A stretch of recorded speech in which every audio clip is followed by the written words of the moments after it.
The folder hit the desk like a gavel, not loud, but final. Rebecca Crane had been watching that desk for 45 minutes, sitting in a chair that was slightly too low for the room, which she suspected was intentional. The leather was cracked at the armrest. Everything else in the office of Whitmore Property Group was polished, precise, expensive. Except the chair for visitors who couldn't afford to be anywhere else. She straightened her spine anyway, Miss Crane. The man across from her didn't look up from the folder. He was reading it the way people read things they've already made a decision about, scanning, not seeing. His name was Hugh Alderman, and his title on the door said Senior Acquisitions Manager, which Rebecca had come to understand meant he was the person Whitmore sent to handle the conversations that weren't really conversations. The notice was sent 30 days ago. The grace period ends Friday. I know when it ends, Rebecca said. I'm here because there's a mistake in the valuation. Hugh turned a page. There's no mistake. The square footage is wrong. The 1987 edition wasn't included in the assessor's report is final. He said it the way people say things when they want a door to close. Rebecca had been hearing a version of that sentence for 8 months, in different rooms from different mouths. Your application is incomplete. The timeline has passed. The assessor's report is final. Each one a small door shut quietly, like someone didn't want to make a scene. She made herself breathe. Beside her, her 7-year-old son Eli was sitting in the other cracked chair with a library book open in his lap. He was not reading it. He was watching Hugh Alderman with the focused, unblinking attention that children have when they sense something is wrong but haven't been told what. After a moment, Eli leaned over to Rebecca and said, in a stage whisper that filled the room, "Mom, why is his plant dying?" There was a ficus in the corner. It was objectively dying. Hugh Alderman looked up for the first time. Eli pointed helpfully. The leaves are yellow. That means it needs more light, or less water. We learned that in school. Mrs. Patterson said most people actually overwater, which is surprising because you'd think more water is better, but apparently plants can drown, which is kind of sad if you think about it. Hugh stared at Eli. Eli stared back, genuinely interested in whether any of this information would be acted upon. Rebecca pressed her lips together. Ellie, I'm just saying, someone should move it closer to the window. Thank you, Hugh said in a tone that suggested he did not thank Eli. But something had shifted barely. Hugh Alderman set the folder down. He looked at Rebecca properly for the first time, and she could see him recalibrating, the way people do when a situation stops being a category and becomes a person sitting 3 feet away. Mrs. Crane, he said, and his voice was a degree less certain. Even if the square footage was recalculated, the debt against the property would still. I'm not asking you to forgive the debt, Rebecca said. I'm asking for 60 days to refinance. The house has been in my family for 31 years. My father built that addition with his own hands. There are handprints in the concrete of the back step, his and mine, from when I was 5 years old, and he let me press my palm in before it dried. She had not planned to say that. It was not a legal argument. It had nothing to do with square footage or assessor's reports. But it was the only true thing she had left to say, and she said it. Hugh was quiet. Eli had gone back to his book, or was pretending to. One small foot swung beneath the chair, back and forth, the only movement in the room. Then the door behind Rebecca opened. She turned. The man standing in the doorway was not who she expected, which was a secretary or another manager or someone with another folder full of final things. He was tall in a dark jacket, sleeves pushed to his elbows in a way that seemed less like casual and more like he'd forgotten to roll them back down. He had the look of someone who had been in 3 other places this morning and was still carrying all of them. Hugh. He glanced at the desk, at the open folder, then at Rebecca, then at Eli, who had looked up from his book and was now watching the new arrival with fresh interest. What's the name on this slightly? Crane. Property on Aldersham Road. The notice of, I know what it is. The man's eyes stayed on Rebecca. How long has she been waiting? A pause. She had a 9:30 appointment. The man looked at his watch. It was 10:17. He didn't say anything else to Hugh. He looked at Rebecca and said, I'm sorry. Can you give me 10 minutes? It was not the voice of someone performing apology. It was the voice of someone who was actually sorry, which Rebecca had not been expecting and didn't quite know what to do with. I've already given 47, she said. Something moved across his face. Not offense. Something closer to recognition. Then 10 more, he said. Please. His name, she would learn, was Weston Cole, and he was not a senior acquisitions manager. He was, in fact, the reason Hugh Alderman still had a job. Rebecca did not know this yet. She only knew that he'd asked her to wait in the hallway while he closed the door, and that Eli had immediately located a dying succulent on the windowsill outside, and was now conducting what appeared to be a wellness check. "This one's also not great," Eli reported, holding it up to the light. "But I think it can be saved. Put it down, please. I'm not hurting it." Illy, he put it down. Then he looked at Rebecca with his serious dark eyes, her eyes, everyone always said, and asked, "Is this about the house?" Rebecca crouched down to his level.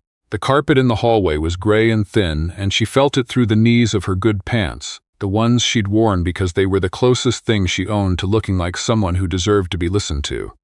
"Yes," she said, "it's about the house." Ely thought about this. Dad's house too? Her throat tightened. Marcus Crane had died 22 months ago. It still surprised her sometimes, the weight of the past tense. Had been, was, the way you had to keep revising the grammar of a person. "It's our house," she said. "I'm trying to make sure it stays that way." Ellie nodded, accepting this the way he accepted most hard things, with a quiet that was older than 7. Then he said, "The man in the jacket seems nicer than the other one." Rebecca had thought so too. She was trying not to let herself think so. The door opened again after 8 minutes, not 10. Hugh Alderman came out first, looking at nothing in particular, and walked back toward his own office without speaking. Weston Cole held the door and looked at Rebecca. "Come back in," he said, "please."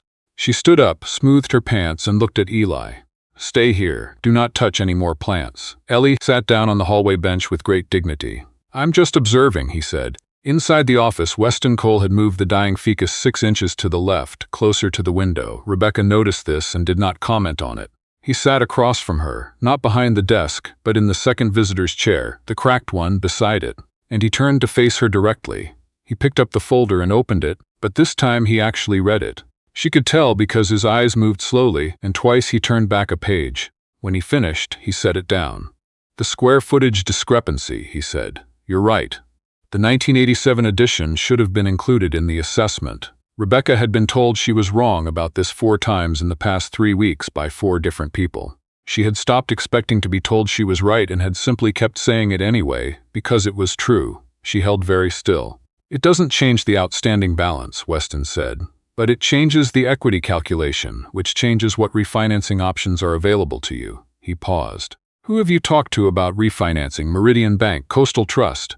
A broker named, it doesn't matter. They all said the loan-to-value ratio was too high, based on the incorrect valuation, yes." He was quiet for a moment. Outside, in the hallway, Rebecca could hear Eli moving, the small sound of his sneakers on the thin carpet. She hoped he was sitting down. She was fairly certain he wasn't. "Mrs. Crane," Weston said, "can I ask how long you've been doing this alone?" She looked at him. "Doing what?" "Fighting this." He gestured slightly at the folder. "At the room." She understood everything the folder and the room represented. Rebecca considered giving him the formal answer, the one that stayed inside the facts. 22 months since Marcus. 8 months since the first notice. 47 missed minutes in a waiting room chair. Instead, she said, "Long enough that I stopped expecting it to work and started doing it because what else do you do?" Weston Cole looked at her for a moment. Then he looked down at the folder. And that was when his phone buzzed on the desk, a text notification, the screen lighting briefly, and she saw him glance at it reflexively, the way people do. She wasn't trying to see the message. She was looking away before it registered, but it did register, because on the screen of his phone, visible for only a second before it dimmed, was a photograph. A notification preview with a picture attached. A woman and a young man standing in front of a house Rebecca recognized. A house with a blue front door and a concrete step and a hydrangea bush that her mother had planted the year Rebecca was born and that had survived every winter since. Her house. The phone screen went dark. Weston hadn't noticed that she'd seen it. He was still looking at the folder. Rebecca's heart was doing something she didn't have a word for. Not panic. Something slower. Something like watching a storm come in from a distance and not yet knowing whether it would turn. She said carefully, "Do you know that property?" He looked up. And she saw it, the smallest shift, a stillness that moved across his face the way wind moves across water, barely visible and completely real. "Why do you ask?" he said. It was not a no. She held his gaze. "The photo on your phone. I wasn't trying to look. But I know that house." For a long moment, neither of them spoke.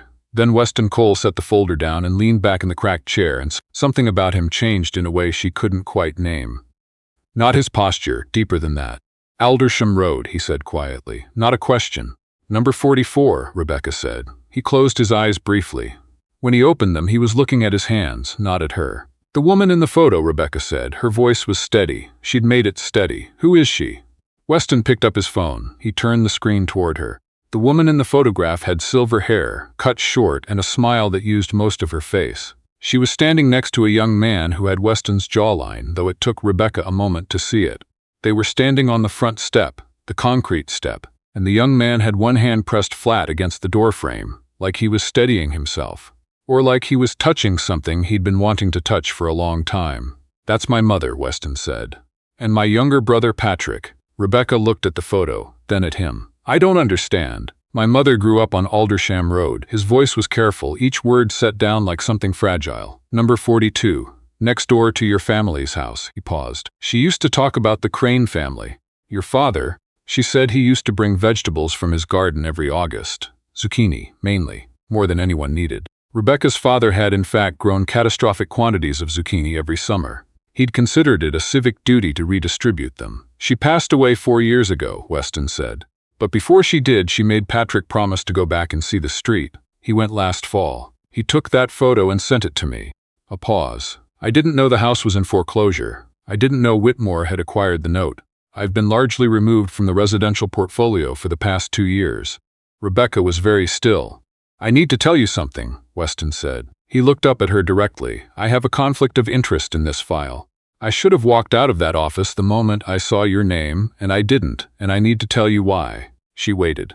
"Because if I had walked out, Hugh would have processed the notice on Friday with the incorrect valuation, and you would have lost the house, and I would have known it happened and done nothing." He held her gaze. "I can't do that." Something in Rebecca's chest cracked open, just slightly. The way old wood splits, not breaking, just releasing something that had been pressed in for a very long time. "What can you do?" she said.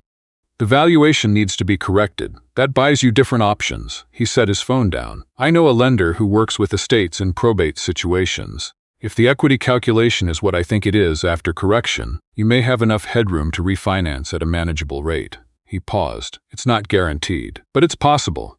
And it wasn't possible 20 minutes ago because nobody had looked at this correctly." Outside in the hallway, Eli had apparently reached a limit of patience because his voice drifted through the door, calm and informational. "Mom, I think the succulent might actually be an aloe. They're different. I'm pretty sure this is an aloe." Weston blinked. "My son," Rebecca said. "I gathered he has opinions about plants. I'm getting that impression despite everything. The folder, the notice, 47 minutes, the crack in her chest." Rebecca almost smiled. Almost. She looked at Weston Cole, this man who had walked into a wrong and decided quietly to try to correct it, and she said, "Why are you telling me all of this? You could have just sent it back to Hugh." He was quiet for a moment. "My mother used to say that the smallest decisions are the ones that tell you who you are," he said. "Not the big ones. Those are easy because everyone is watching. It's the small ones. The ones where nobody would know." His mother's neighbor had grown zucchini and pressed a little girl's handprint into wet concrete and been, in every way that mattered, the kind of person who brought vegetables to people he didn't need to bring them to. Weston Cole was not his mother's neighbor, but he understood, in the way some people do, what it meant to try to be that kind of person. "I'll need to flag the conflict formally," he said, returning to practicalities, because he was also a man who understood that feelings that go unencored tend to sink things. "Someone else at the firm will handle the corrected assessment.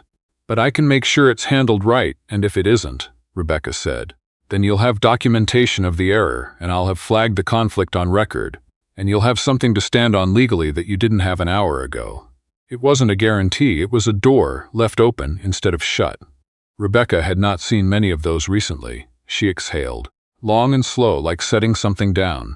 "Thank you," she said. "Don't thank me yet," he said. "Friday's still Friday?" "No," she shook her head. "Thank you for looking at the folder, actually looking at it." He didn't have an answer for that. He just nodded and looked back at the file, and she could see in the set of his jaw that he was already thinking about the next step, already moving towards something instead of away. The door opened and Eli appeared in the gap, holding the aloe. "I didn't take it," he said preemptively. "I'm just showing you. It needs to be repotted. The roots are coming out the bottom." Weston looked at the aloe. He looked at Eli with his serious, borrowed eyes and his matter-of-fact authority on plant welfare.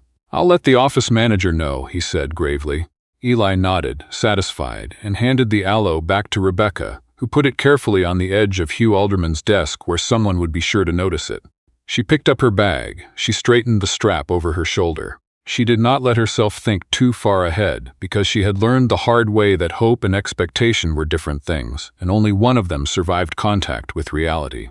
But she thought, there are handprints in the concrete, and they were still there. The corrected assessment came back the following Tuesday. Rebecca got the call at 6:48 in the morning while she was packing Eli's lunch. The same brown bag, the same apple, the same note tucked under the sandwich, because she had done it since his first day of kindergarten and she would do it until he told her to stop. The number the assessor gave her was different by $11,000. Enough. Not enough to make anything easy, but enough to make something possible. She called the lender Weston had mentioned, a woman named Carol Britt at a firm Rebecca had never heard of, who asked careful questions and listened to the answers and didn't once make Rebecca feel like she was sitting in a chair that was too low for the room. The call lasted 40 minutes. At the end of it, Carol said, "Let me run the numbers and call you back by Thursday."